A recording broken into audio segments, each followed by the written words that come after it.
All right, a very good Saturday afternoon, residents of Bukit Batok.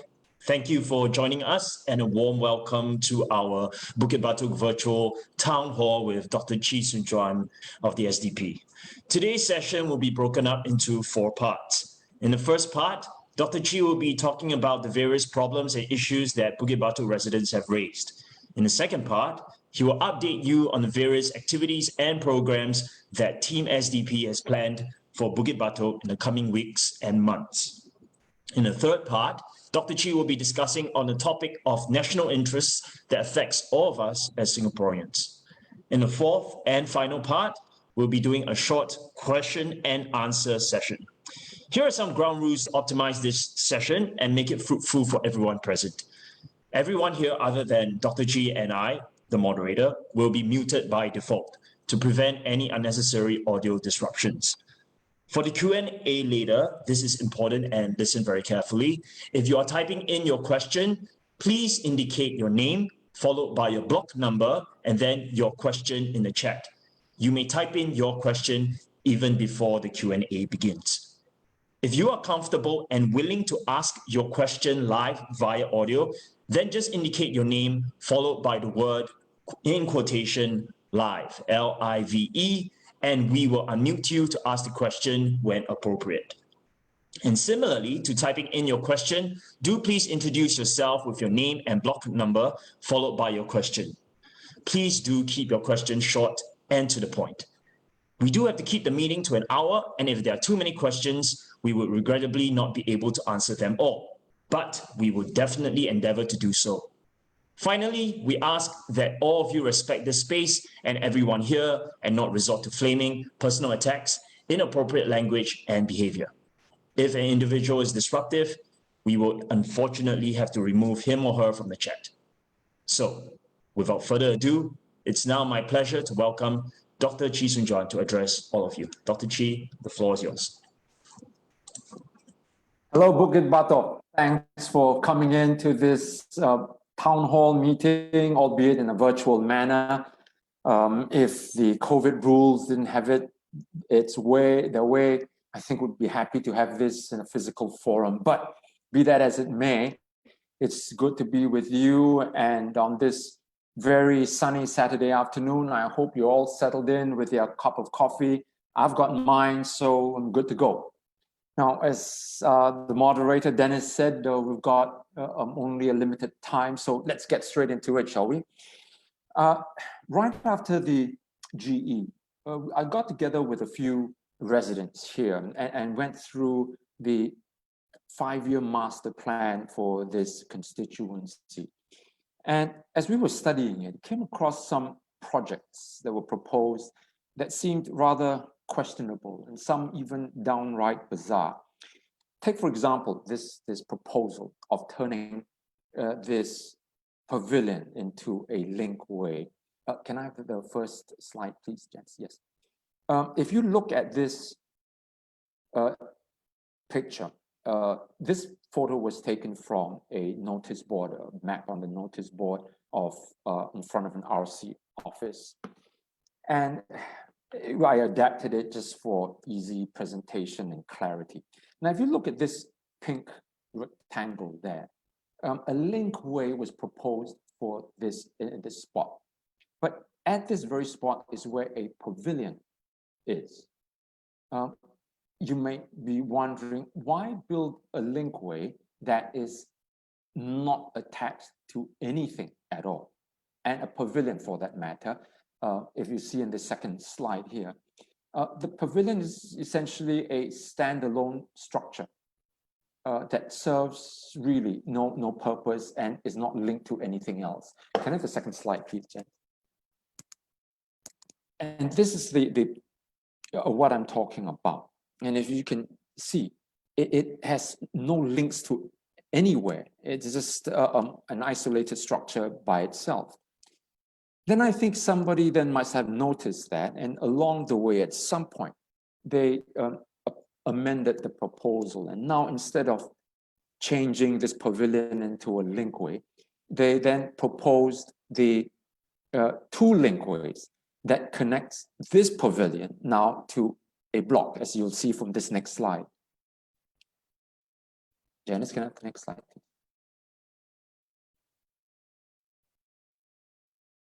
Now, again, this proposal makes absolutely no sense, right? Why would you want to connect a linkway to a pavilion that people hardly use, only to have a U-turn back to another block of flats? And then you have other proposals of having barbecue pits where barbecue pit area and seating is already there, or having a playground where a playground already exists in a few, just next to where the proposed site is. Now, all this raises this question. Whoever made this proposal either didn't know the ground or really has no idea of what this area here entails and needs. And an equally disturbing thought is this. Before the elections, when this proposal was originally launched, the PAP MP candidate there had asked voters to support this renewal program. Now, it's disturbing. Did they know that some of these proposals didn't make any sense and were not supposed to be up there? And then you have other structures there that are equally questionable, and they were all already constructed. One of them, for example, also in the area, was this amphitheater, was back in a park with seats there, as you can see. It was supposed to be, a place where, I guess, right where you see where the overgrown weeds are and grass is, supposed to be the stage area. For what? I really have no idea. It's underutilized, and it really is costly to build and to maintain as well. And then this other structure, it's a lookout. And it looks out over a canal. Now, I can understand if you have a lookout, say, the Grand Canyon, or, over the spectacular cliffs in say, Scotland, or wherever. But why would you construct a lookout that hangs out over a canal in Singapore? And then there is this other place that's under construction right now. It's an elevated walkway. It's another lookout point. And if you look at this picture, it looks out over a bus stop and a main road. In this next slide, Janice, can I have the next slide, please? And again, these are all structures that are costly to construct and to maintain. And this is where I question the wisdom of having these structures built, and then in time to come, they become white elephants, hardly used by the residents.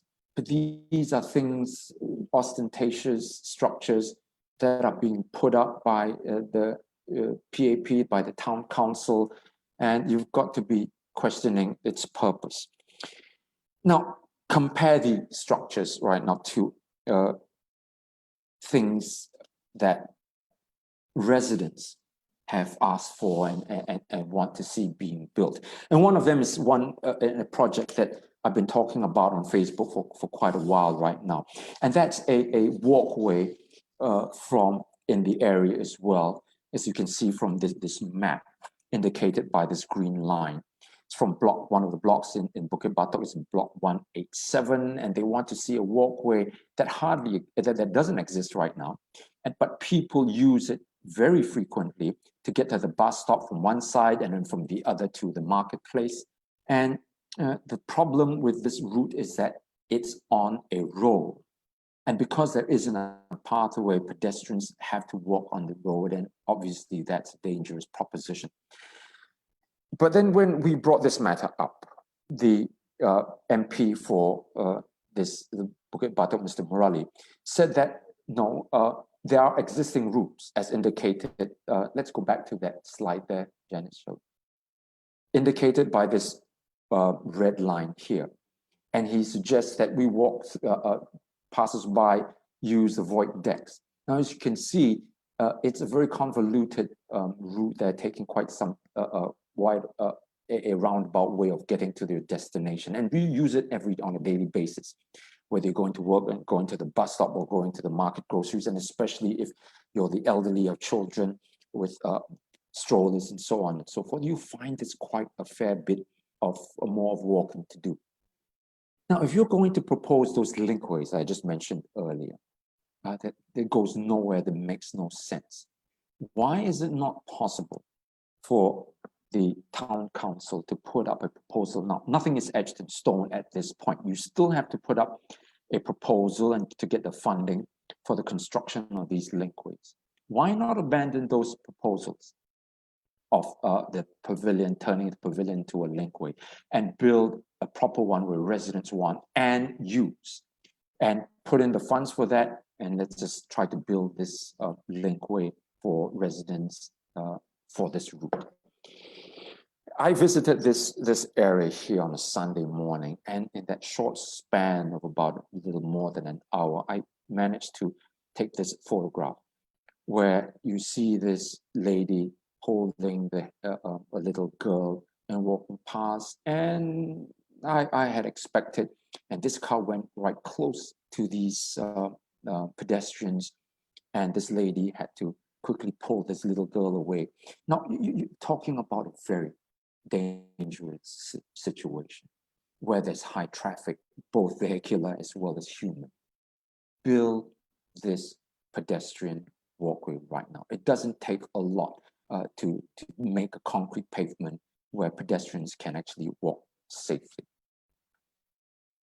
Then some of the proposals that you save the money on, you can also use it, and residents have also called for the passageway of this flyover to be widened as well. As you can see, it's a very narrow passage. It connects Bukit Batok to Jurong East, and a lot of people walk across this flyover, but they have told me that, look, it's very narrow and only 1-2 people can pass it at a time. And when cyclists go across, it's a very dangerous situation as well. Then you have all these things I've brought up before the elections, letterboxes that are in such a derelict state. I think they've removed it now. Why don't we use this money that you save from these unnecessary projects that you put up during your 5-year plan quite unthinkingly, and sink the money into making sure that amenities like this are taken care of. Those are some of the infrastructure that we need to continue to upgrade in Bukit Batok. Then there are these safety issues as well. Before the elections, you remember, I posted this photograph of a construction site right in the middle of a very busy thoroughfare, a square that joins a much frequented food center and coffee shop. And if you look at this whole thing, the place is in tatters, and there are no signs, no cordons, and construction is underway. Very soon after I brought this up, the matter was then quickly resolved, and the contractors came in and cordoned off the area. But that's the problem. Right after the elections, these situations continue. A resident sent me this photograph of a lamppost where the electrical wiring is exposed. Again, we brought this up on my Facebook, and very quickly the town council came and took care of the situation. There was also this car park where in the middle of the car park, there was this construction going on. But as you can see, they had used canvas tarpaulin to wall off the construction area, prevent people from looking at it. But the problem is that it also prevents sight of oncoming traffic if you're moving out from the car park. And I just snapped this photograph. It presents a very dangerous situation. After a little while, again, the town council came and rectified the matter. Another resident brought this situation up where drain covers were missing from the drains in here and said that on one occasion he had fallen into this drain, injuring his knee. And he highlighted the fact that some, people who are wheelchair bound or the elderly in the dark and children just running about. These are the situations that the town council needs to pay attention to, and whatever that you save from not building some of these unwanted, questionable projects, use it to make sure that either it's understaffed or whether there's lack of equipment, or making sure that you contact the relevant authorities to make sure that all these matters are all taken care of. And just yesterday, a resident brought to our attention about some of these steel wires that are being held up, and I've just seen a couple of them myself. And if you look at it, some of these steel wires are quite invisible, if you will, and not easy to sight, especially when you're in the dark.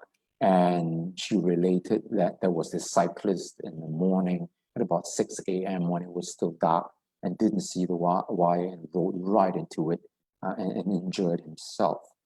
These are the things that are brought up repeatedly. The town council needs to do a better job in making sure that the safety of the residents come first. They seem to have forgotten the lesson of that fire in block 210A, which happened just last year, where because the fire hose reel was locked, can you believe it? And when the SCDF personnel came and managed to pry open and get the fire hose out, the water supply was cut off. And as a result, the horrendous fire claimed the life of the resident there in Bukit Batok in block 210A. All these must have been lessons that the town council, that the MP should have picked up and devoted more resources to making sure that the safety of the residents comes first, rather than just putting up proposals to building structures that residents don't want and don't need. So why do I highlight these issues? Why do I bring these matters up? Because this is your home. This is your neighborhood. It's your environment. It's your safety. And if you don't care, then no one will. You think some of these people who are in charge of the town council, you think they care? Some of them just live in big houses and in big condominiums away from Bukit Batok. If you don't bring these matters up and continue to put pressure on them, make them accountable for the decisions they make on your behalf, then you're not going to get the kind of neighborhood, the kind of estate that you deserve, that you need. And so they're spending huge amounts of money, your money that are raised through taxes and the town council fees, and they continue to raise. GST is going to be implemented soon. And because all this comes from the taxpayers, you have the right to make sure that they're wisely spent, prudently spent on your behalf. My thinking is that if they're going to spend all this money, all this massive 5-year plans that they put out, then the people in charge, the MPs, the town council, need to put out a detailed plan to tell you what projects are being used for, whether it's going to be useful or not from their assessment, and how much is it going to cost, not just in terms of building it, but in terms of maintenance as well. And then be specific. And as I understand it, these neighborhood renewal programs need to be put to a vote. Before they put up to a vote, explain to residents clearly what they're going to build and what is entailed.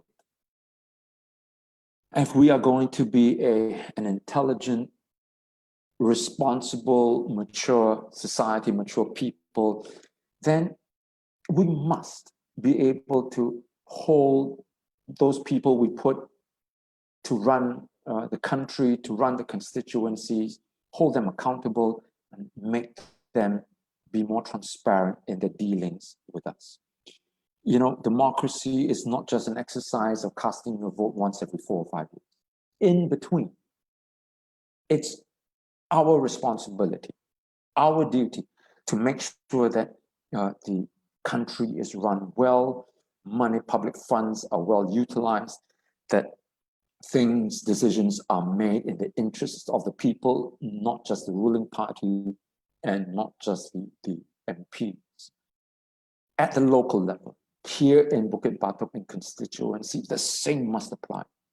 Residents, Bukit Batok residents, must hold the MP responsible. The town council had promised you before the elections that they'll do this and the other, to do it with wisdom, to do it with prudence, and to make sure that they do it in the interest of you, the residents. MPs, obviously, I'd like to see them hold regular town hall meetings with you like this. If COVID, bars us from meeting physically, then let us, we can always conduct this online. And Mr. Murali should use an occasion then to explain why these NRP projects, these neighborhood renewal projects, were proposed, even if in draft form, in such a slipshod and nonsensical manner, and why there's so many lapses in safety issues, and why that pavement, which residents are clamoring for, why it continued to be denied to them. But, being an MP or being a resident here, you should not just expect a constituency to be run, a state to be swept and kept clean, or just linkways to be built. There's something more to this, and that is building the community, taking care of the people. And that is the topic of my second segment, where we have to aspire to bigger things, rather than just living and existing.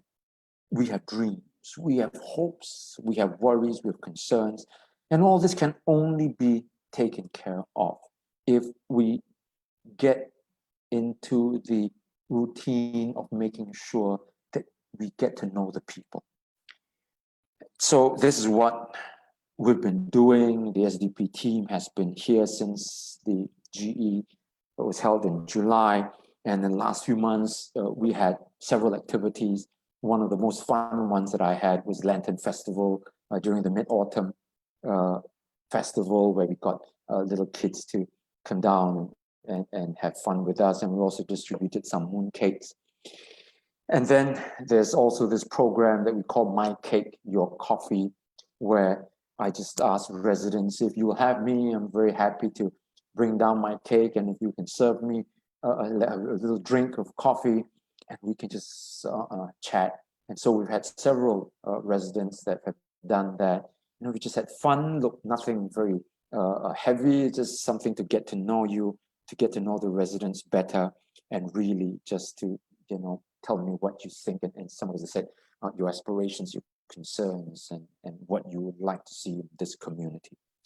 We've got lots more that's coming up. For example, I'm just really excited about this as well. Next Saturday, we're going to have this get together, Halloween, right? And this is just a picture that I took from from online. Bring your little kids down. It's a lot of fun. It's on a Saturday, and we're going to gather at the MRT station to give out sweets, candy, chocolate. So come in your costumes, whatever that you can think of. Be creative, right? A pirate, a fairy, in this case, Spider-Man, your favorite Avengers, a superhero, and let's just have some fun. I haven't made up my mind yet what I'll come in, or whether I'll come in any costume at all. But it's just going to be lots of fun. So please look out for it. I'll announce on my Facebook when we're going to do this and how we were going to do it. Okay. I also just very happy to announce to you some of the, as if you followed my Facebook post, some of these activities that we have. We collectively, we call it the Pathfinder series. The name says it for itself, where we organize activities this year and holidays for our children, for youth, parents, if you thinking of what to do with the children rather than having them on their phones all the time. Register for anything from speech and drama to enjoy music through song and playing an instrument, maybe even learning Japanese art or having public speaking, building up your confidence, or even just learning a chess where, well, I'll come in, I'll try to see if I can teach some of the children here the joy of playing chess. Let's have some fun, right? It cannot always be just schoolwork. And we do this because, we want to expose children in our heartlands and our neighborhoods to some of these activities that they might not otherwise be exposed to during this school term, okay? And then medical services as well. All right, I was just visiting some residents, the older folks that come across, and some of them find it very difficult to get to, to where they make their appointments at polyclinics and go to hospitals. So we've got a medical doctor, Patrick Key, here to tend to them if they need our services, to visit them, to make sure that things are all right. And some of the lower end, lower income, if they live alone, they may fall through the cracks of our social services. They still don't know. Please, if you know them or of any one of them, or if you yourself need some of these services, please get in touch with them, with us. And at the end of this meeting, I'll flash on the screen some of our contact, and you can use that to please let us know if you need these services. Okay. Again, why are we doing all this? It's because, as I said, we want to build a community. Now, you can organize some of these activities. Yes, and I know that People's Association, the RCs, they have some of these services, but here is where the difference lies. If you have all the money in the world and just throwing money at these activities, sure, you can get them up. But whether residents come and participate in it, and whether through the process you build bonds between residents, that's another question. And this is where we want to make sure that as we go through some of these programs, that we begin to build a community here. Not just have the People's Association organize these activities for us and we show up at the appointed time and place, do a photo op, carry a broom, pick up some litter, and then go along a merry way again. And all these things, they require a lot of time to not just organize, just to make sure that you spend meaningful time with the residents here in the constituency. Let me just repeat this. I just fail to see how you can do this on a part-time basis. And when you're elected an MP, your monthly allowance is $16,000. $16,000 a month. And you do this on a part-time basis. Now, ladies and gentlemen, my friends, I ask you, tell me where you can find a job, part-time job, that pays $16,000 a month. And yet the MPs will just find this as a part-time thing, which they do on the side, they moonlight. Is this something that makes sense to you? You pay that amount. You must do the job full-time. And this is what you can do, and it's a lot more that you can do if you pay full attention, give all your heart and soul into this job. And whether you do this job, whether it's just to go through the motions, whether you put your heart into it, I will tell you, it shows. Well, I'll go on to my third segment here, but I just want you to tell you that, look, as I'm speaking right now, for the next few minutes, and I'm going through this next segment, please get your questions up. I'll be very happy to answer them and to address some of the questions that you might raise. Okay. In this third segment, I want to talk about the education system. At this time, this is the year end and students are going through the year end exams. PSL is just being concluded, and the secondary 4 students are taking their O levels. Every junior college, they're taking their A levels. It's a time of stress. And at the end of the exams, early next year, they will announce the results. Students will be called back to schools. Those who do well, they celebrate. Those who don't do well are crushed. And if you look at some of these headlines here, Singapore students, they suffer from high levels of anxiety. And many of them there's this dread, the fear of failure. You have even had situations whereby many of them take their own lives because they fail their exams. I just fail to understand why we put our children through such stress. Let me just cite you a few statistics. There was a survey that found that 1/3 of our children, I think they were aged between 9 and 12, their number one fear was the fear of not getting good grades, fear of failing their exam. Another survey found that 20,000 of our children, this was done many years ago, 20,000 of our students sought the services of a psychiatrist because of their stress in the classroom. And get this, 2/3 of them were primary and preschool children. Can you imagine that? Another study found that in a survey of American and Japanese and Singaporean students, asked them what was the number one fear. The American and Japanese children said that, well, maybe it was a death of a parent or the loss of a friend. That was the biggest fear. The Singaporean students answered that their number one fear was a fear of failing their exams and not doing well.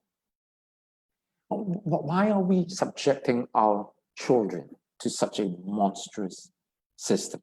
And it's not that because we can get them to become better students, and when they graduate, they become better citizens.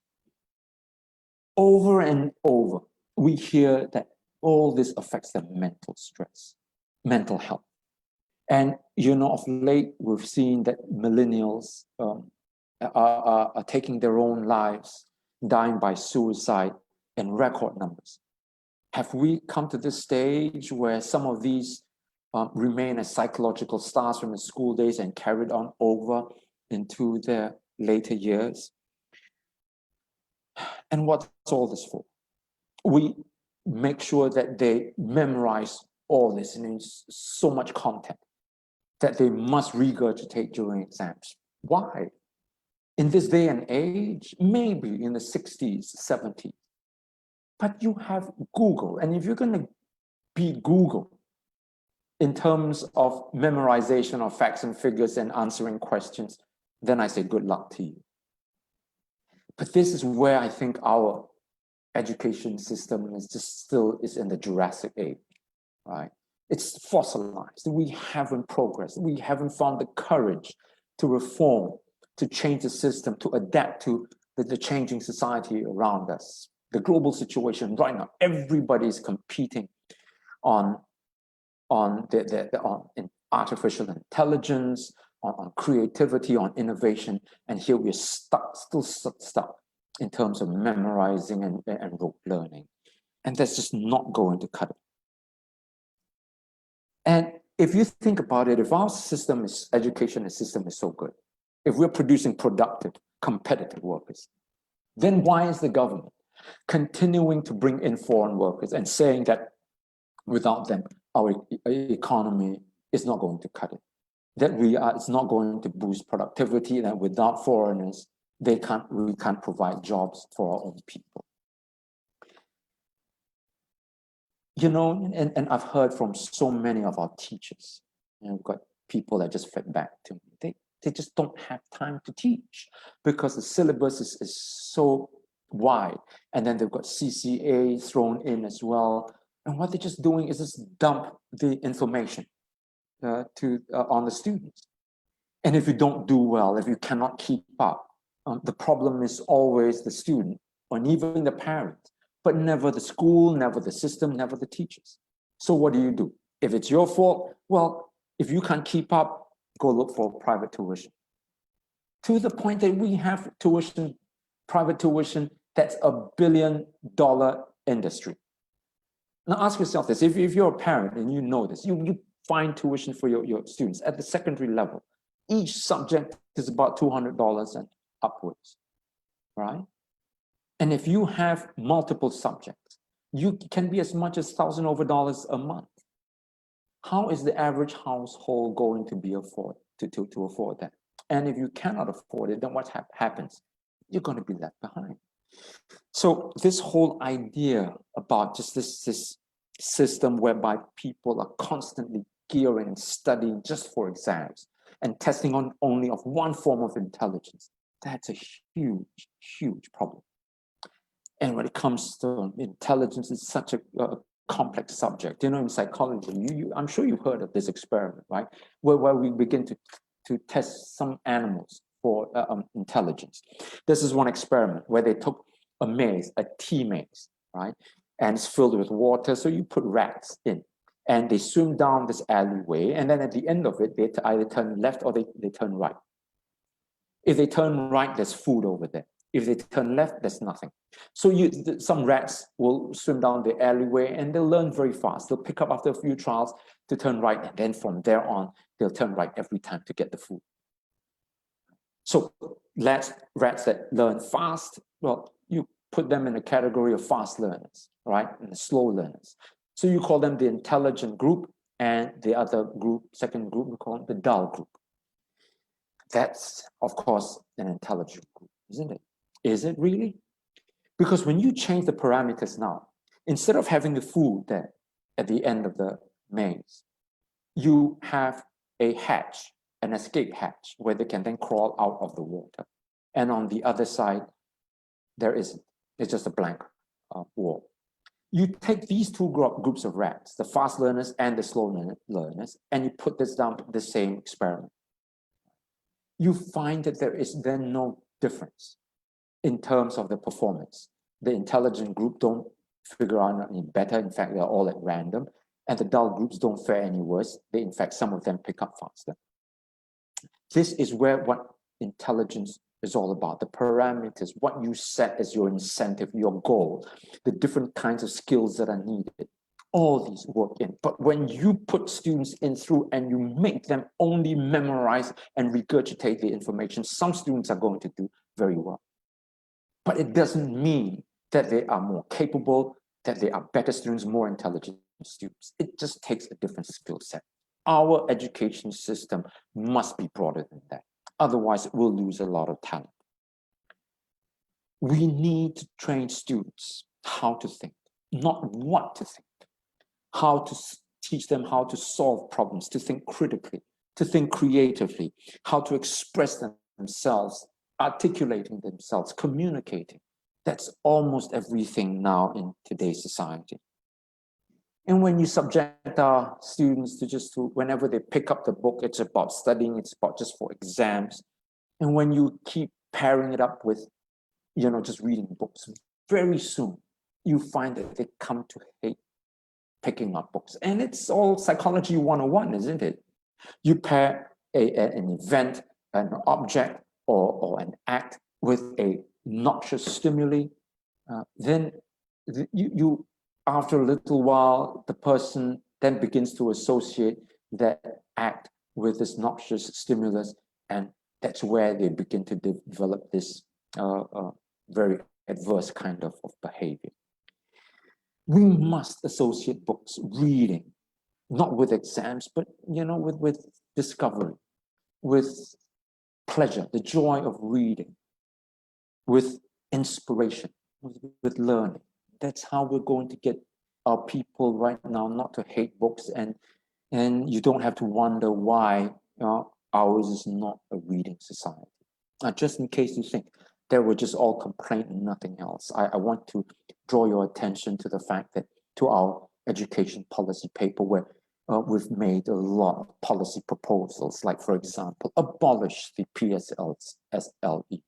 It doesn't make any sense to put our children through this testing whereby they're then branched out into the different streams at age of 12, right? And then we want to lessen content, broaden the curriculum, teach more than just math and science and English. Make sure you expose them to some of the different subjects that I just mentioned earlier on. And then also reduce the number of students per teacher that they teach. Right now, teachers are just loaded with work. And the more students you have per teacher, the less attention the teacher can provide for each student.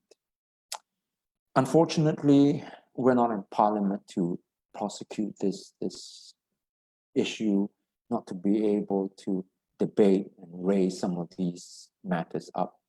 And I fear that with every passing year, with every passing election cycle, we're just pushing the situation, the problem down the road, and we become less and less competitive globally, even as other societies are beginning to find ways and means of making sure that their education and fits the time. We still have a government that's very reluctant to want to reform our education system for reasons only they know. So I'd just like to wrap up my presentation here. And for now, just, to be able to tell you, look, if you want to receive some of this information, some of these announcements of our services, our programs, please get in touch with us. I'll put the addresses up, the contact on Telegram, WhatsApp, on email.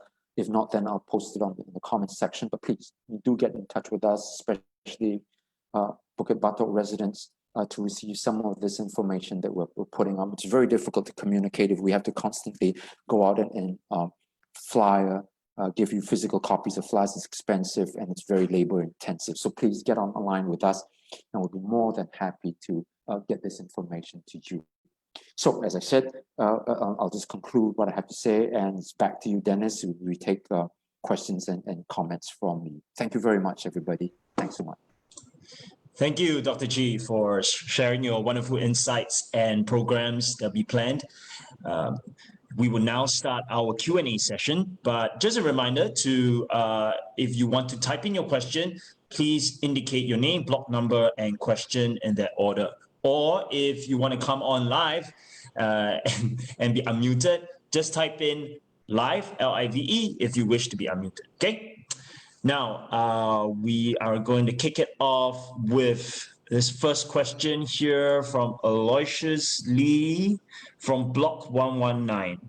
It's actually more of a statement, and actually his question is quite similar to another question posted by this lady called Siu Ing, so I will attempt to just combine the two, okay? So basically, Aloysius from Block 119, he says that the bus stop near block 132, there is no traffic light, and people cross the road quite regularly in the absence of a traffic light, and he thinks it's very unsafe.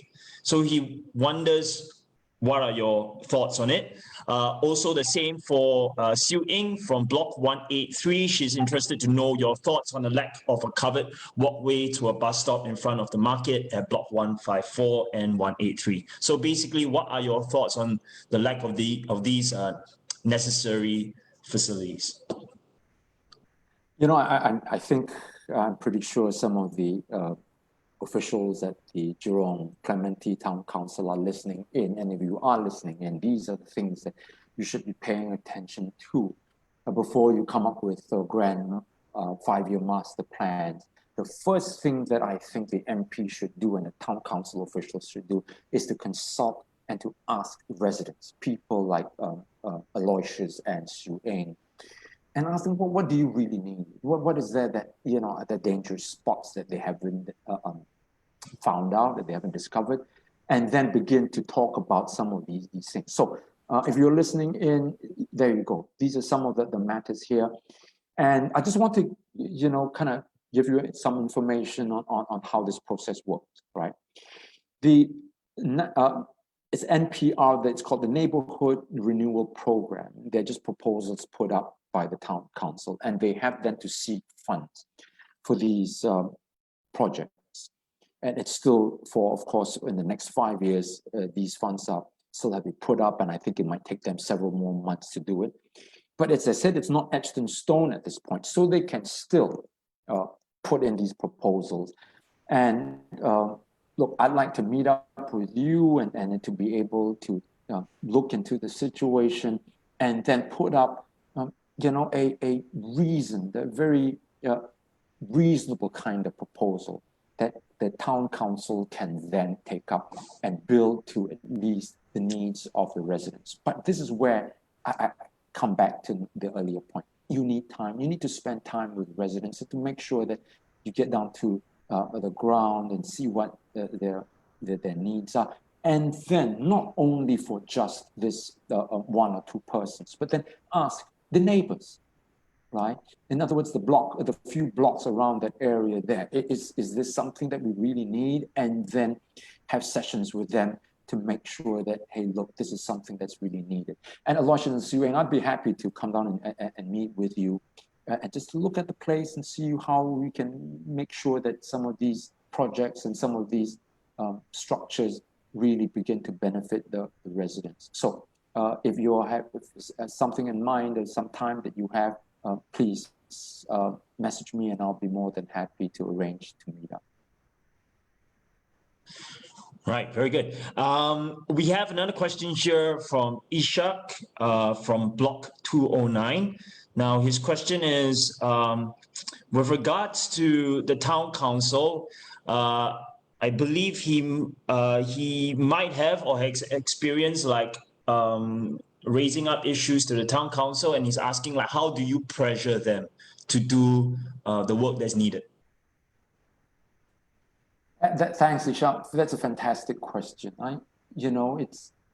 This is where democracy comes in, right? If you have a venue, an avenue whereby you can bring up these matters to the fore, in other words, to let your fellow residents know. And then if the town council continues to ignore, which unfortunately in the past several months, I've had many residents say that, the town council has not responded to some of the requests, some of the things that they want to bring up or that they brought up and not been responded to.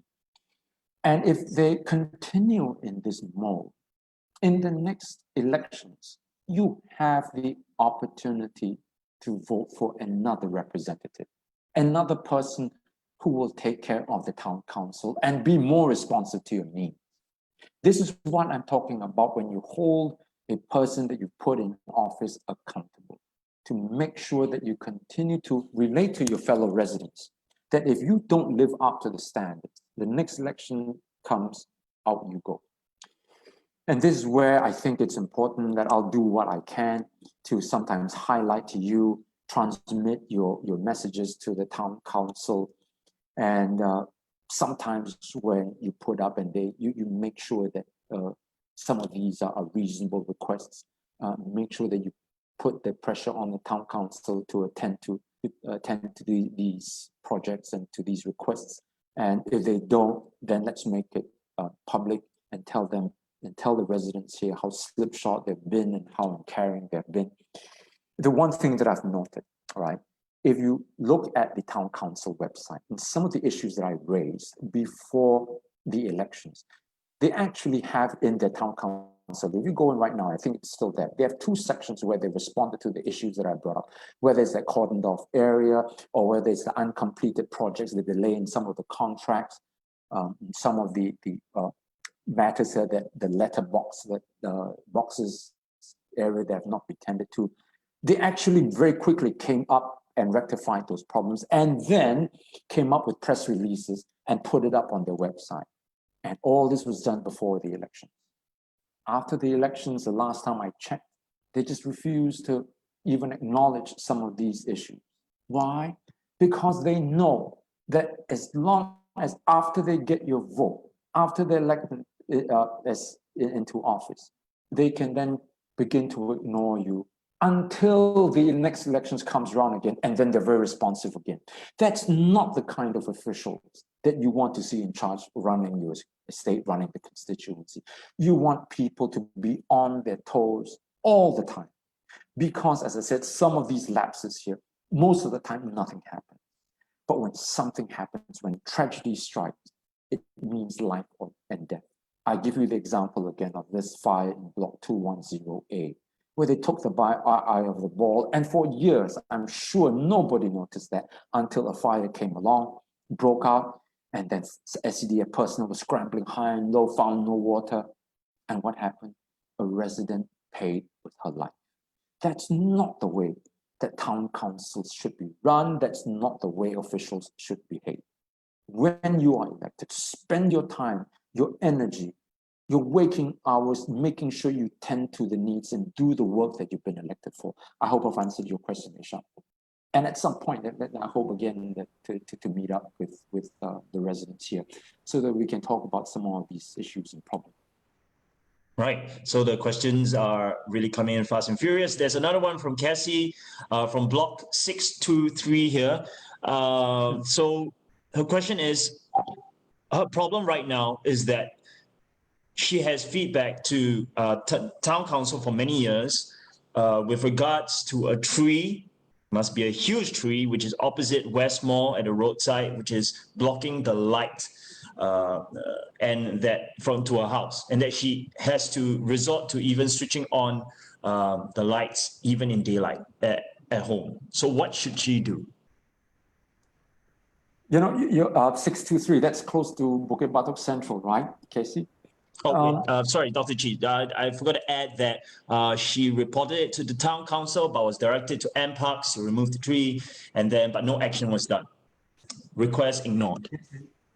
You know, this is one of the things that I think the relevant authorities should be the town council still, because they're in charge of the vicinity, although M Parks are the ones that will take care of pruning trees and making sure that things are all in order, especially when it comes to the foliage, the environment, gardening and so on, landscaping and so on and so forth in certain areas. But you're right to have approached town council. And if the town council has gone to M Parks and made sure and it's communicated the problem to M Parks, then the town council, if I was running the town council, this is what we'll be doing. We'll send at least the town council estate officers down to take a look at the situation and assess it. And if it's a situation that really, really warrants action by NParks, then you follow up with NParks, right?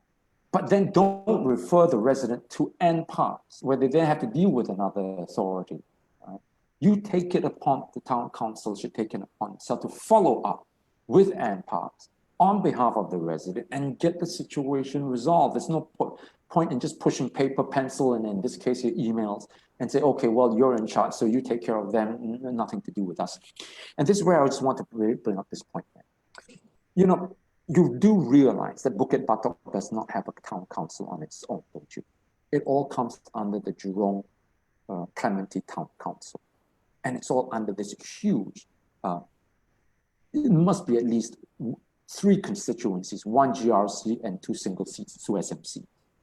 And you have this same few officers in charge of such a big area. You cannot possibly be paying attention, special attention to just the Bukit Batok SMC. And this is where my concern has been. And I talked about this just before the election, that it's important for Bukit Batok to have an MP, a town council that's just dedicated to this constituency. Otherwise, your attention is just going to be spread out, and then you get problems like these. So, Cassie, if you're concerned about this whole matter, I think it's important for us to continue to highlight this. And if you send me a message, an email, or a comment, I'd be more than happy to put up on Facebook and forward it to Jurong Clementi Town Council and bring it to their attention. And let's continue to put pressure on them to act and act quickly, expeditiously, and take care of the matter soon. Great, very good. Okay, another question here from Joshua. Now he says that he has friends that are concerned if Singapore were to have a minimum wage, many jobs would be gone. Low wage becomes no wage. So what are your thoughts on that? Joshua, just one thing I want to tell, that's a fallacy. I'd like to point out to you that more than 90% of countries' economies in the world have some form of minimum wage legislation. If not, then there's collective bargaining. And if you think that this is all going to ruin your economy and make businesses a living nightmare, then how have these economies survived? Whether you're talking about in Asia, Japan, South Korea, Hong Kong, whether you're talking about Europe, Scandinavia, and the Americas, all these countries have minimum wage legislation. All it means is that the lowest wages of our workers are not paid amounts that they cannot live on, right? That somewhere there must be this balance. You go to the market, you bargain, don't you? The vendor does not come up and tell you one price and that's it. If you don't want to buy, you walk away. But guess what? This doesn't exist in the free market when it comes to labor, when it comes to wages. If everybody are forced to live on wages that are not just, that are not livable. If you work full-time, you still cannot pay for your house, your social security, cannot pay your medical expenses, then what's the point? And this is where minimum wage comes in. There's a cutoff. Now, everybody thinks that then how? Well, like that, employers cannot sustain because wage costs are going to go up.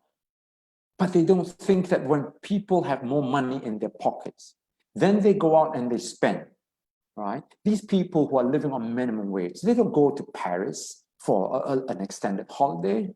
They buy from shops that are around and the groceries that are there. They buy the daily necessities. These gives our shop keepers, our businesses, that boost in income. And that's how you begin to get your economy in a healthy state, whereby you don't have, on the one hand, people who are so rich, and on the other, where people just cannot afford to have decent wages. This is not the society that we should aspire to. So, but very clear in our minds, okay, that when we come to minimum wage, we're talking about the lowest of our workers' pay, that they are not paid below a certain amount that they cannot live on. And also, this is another matter that we should be very mindful of. It's something which was spoken for a long time, and the whole idea that somehow or other we're going to bankrupt our society because we pay our wages decent levels, that's a real fallacy that we need to get out from. So I hope I've answered your question. And please, again, I do want to refer you to our economic policy, which we've talked about this at length. And please avail us. I cannot bring it up in this short span of time, but please go into our website and look it up and read it and really learn what really minimum wage is all about.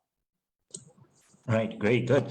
So before I read another question, we do have an option for you guys to come on live and be unmuted, and you don't need to turn on your camera. You can just ask your question live. So we do encourage you, if you can, just type live in to the chat so that we know who you are and we can unmute you. Any takers? Going once? Twice? Okay, while you're thinking about that, we'll just ask another question right here from Sufyan 621. So his question is actually directed to Mr. Murali, because he is wondering whether there are any plans to upgrade or revamp Bukit Batok CC, because for many years it looks old and underutilized. Yeah, and he thinks that the CC has a great location for all Bukit Batok residents. What are your thoughts on the matter, on this? Well, I think, if I'm not mistaken, the CC comes under the People's Association, but still, I think your residents should be able to voice this concern to the MP that was running this estate. And I think that's a whole question that would be very reasonable for Mr. Murali to pick up. And as I said during my presentation, I hope you'll come online as well and talk with residents and tell them directly what his thoughts are, what his plans are, and for residents to ask him questions like what they're asking me right now. And Dennis has a point in there. I'd like to hear from you, directly from you, not because of anything, but I just want to make sure that have this open communication where you can come on, and just don't feel bashful about asking me questions, even the tough questions. I'd be more than happy to address. Okay. Great. So let's just, any takers to come on live? Everyone's pretty shy today. Okay, I'll exercise my moderator privilege then, and I will pose you a question, Dr. Chi. Okay. Sure. So in light of COVID, right now in this situation, almost every country in the world is obviously suffering to some degree.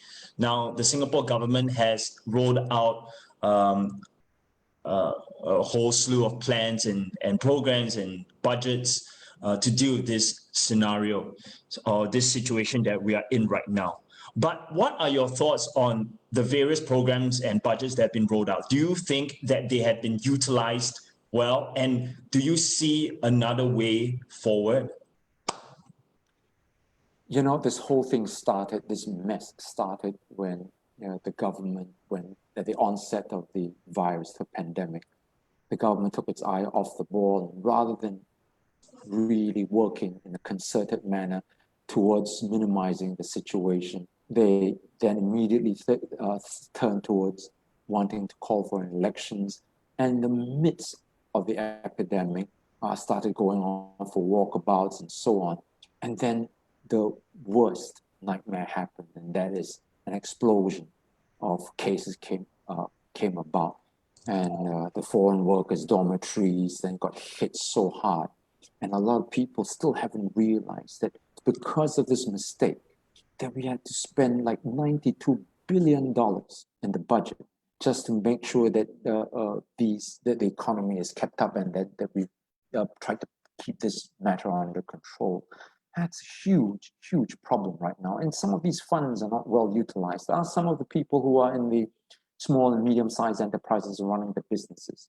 They're still suffering. And I know many of them have indicated and fed back this matter. And some of these people are still not getting what the amounts that put out that's due to them. And still a lot of bureaucracy and red tape. And so we have this problem. And I do want to make sure that at least we are able to continue to address this problem. But again, as I said, unfortunately, we are not in Parliament, and it's hard to address some of these issues and make the government respond to it. But yeah, I agree that many of these programs are not done in the short span of time. It's hard for me to lay out budgetary concerns right now, but we've talked about it at length during the GE during the election period, and we're happy to do it again going forward in the next weeks and months. So if you've got questions that you want to submit in this area, please either put in the comment section or put it down in writing and send it to me, and we'll be happy to address them. Yeah. Great. Thank you, Dr. Chi, for that. And on that note, we shall conclude today's virtual town hall. Thank you, residents of Bukit Batok, and for all other Singaporeans who have joined us here. A big thank you also, obviously, to the man himself, Dr. Chi, for conducting this session. We hope you found this session useful and that you will continue to follow us, support us, and look out for our team's updates via our various social network platforms, Facebook, Instagram, Twitter, okay? And so on and so forth. If also you have any other questions or queries or concerns, please email us at bb, that is Bravo Bravo BB at yoursdp.org. Okay, have an awesome weekend ahead, and we hope to connect with you again real soon. Goodbye. Bye, everyone. Thanks, everybody. I'll see you again. Bye-bye.